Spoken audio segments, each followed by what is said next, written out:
राजकुमार सिद्धार्थ एक सुखी जीवन व्यतीत किया करते थे और उनके पास वह सब कुछ था जो एक राजकुमार के पास होना चाहिए, जैसे कि भव्य महल, स्वादिष्ट भोजन और मनोरंजन के अनगिनत साधन। लेकिन राजकुमार सिद्धार्थ के भीतर एक गहरी बेचैनी थी।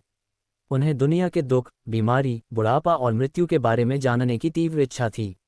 एक दिन राजकुमार सिद्धार्थ महल से बाहर निकलने का अवसर पाकर उन्होंने ने पहली बार दुख, बीमारी, बुढ़ापे और मृत्यु का साक्षात्कार किया। यह उनके लिए एक गहरा सदमा था।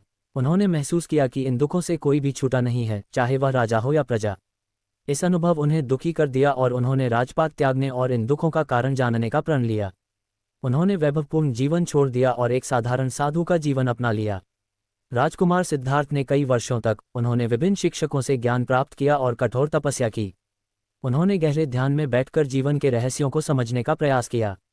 आखिरकार एक रात बोधगया में एक पीपल के पेड़ के नीचे ध्यान करते समय उन्हें ज्ञान की अनुभूति हुई और वह बुद्धत्व को प्राप्त करने के बाद उन्होंने अपना शेष जीवन दूसरों को दुखों से मुक्ति का मार्ग सिखाने में लगा दिया।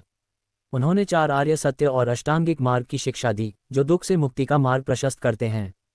सीख: गौतम बुद्ध की कहानी हमें ये सिखाती है कि सच्ची खुशी भौतिक सुखों में नहीं, बल्कि ज्ञान और करुणा के मार्ग पर चलने में मिलती है।